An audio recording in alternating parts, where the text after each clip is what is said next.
To była długo droga, zanim się Krościce dorobiły tak pięknego obiektu sportowego. Droga ta zaczęła się na pierwszym boisku pod lasem. Między leśniczówką i budynkoma z Podlesia. To był teren, który nadleśnictwo, ówczesne nadleśnictwo w latach 30. oddało gromadzie Chruścice, bo wtedy w latach 30. to był w III Rzeszy już taki trend, że wsie powinny mieć strzelnice, że wsie powinny mieć tereny dla kultury fizycznej tak zwanej, bo takie czy inne względy powinny powodować, że ludzie powinni być usportowieni i sprawni. Więc na skraju wsi między Leśniczówką a Podlesiem powstał teren, który był boiskiem. Powstał tam też rów strzelniczy, w miniaturze taką strzelnicę sportową.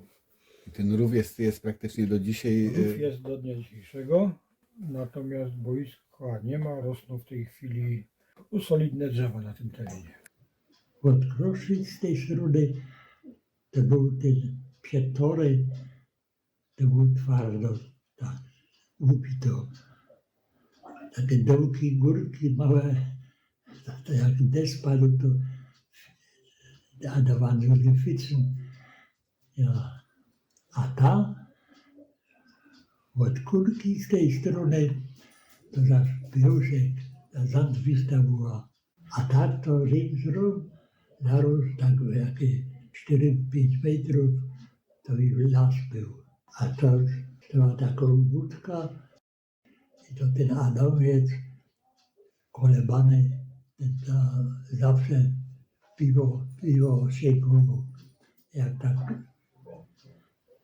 sportfest był, albo co. Budowa nowego sportplacu z boisky i nawet pływalnią w okolicach dzisiejszej ulicy Świętego Rocha planowano jeszcze za Niemca. Jak na początku lat 50. nasza piłkarska drużyna wywalczyła awans do trzeciej ligi, do tych planów wrócono i nowe boisko powstało w miejscu zgodnym z niemieckimi planami. To też było związane z tym sukcesem w Szczecinie, jak Wiktoria zdobyła tego mistrza Polski LZS. Już wtedy Wiktoria przygotowywała się częściowo na tym boisku na Świętego Rocha. Jak wyglądał obiekt nowo oddany do użytku w 1953-54 roku? Po tej stronie, gdzie jest obecny pawilon, czyli po stronie zachodniej, było przecież za moich czasów jeszcze, jak ja tam jako kibic też chodził, tam było bagno.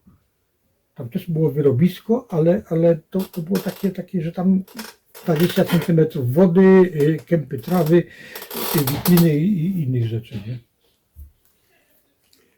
Był jakiś budynek szatni, czy gdzieś tam jakieś, gdzie chociaż te bale trzymano, albo jakieś Gdzie cokolwiek? na Podlesiu?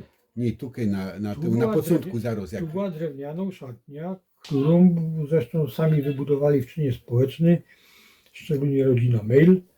Gdzie ona stała, w którym miejscu? Dokładnie między tymi dwoma dęboma, które są po wschodniej stronie boiska. Są dwa takie potężne dęby, posadzone na otwarcie boiska w 1953 roku i one rosną do dnia dzisiejszego, no to są takie już pomniki przyrody prawie. Kiedy powstał budynek po drugiej stronie boiska? Między rokiem 75 a 77. Ale to też nie był taki pawilon jak dzisiaj. To były 4 pomieszczenia, były szatnia gości, szatnia gospodarzy, szatnia sędziego i biuro zarządu, czy coś takiego. Były tylko te kilka pomieszczeń, natomiast ta cała świetlica to jest dobudówka z lat chyba 77-78, gdzie potem odbywały się dyskoteki. Nie? Jak zmienił się obiekt Wiktorii Chruścice za twojej prezesury? W 2003 na jubileusz klubu były trybuny całkowicie przykryte i plastikowe siedziska. Oczywiście bez udziału gminy nie dałoby się nic zrobić, bo gmina musiała wyłożyć pieniądze między innymi na działki za boiskiem, gdzie powstało boisko treningowe, którego nie było. Gmina dała pieniądze, żeby to boisko treningowe oświetlić. Pierwsze oświetlone boisko w okolicy. Potem Prowod zrobił na tym boisku nawodnienie. Pierwsze nawodnione boisko w tym terenie.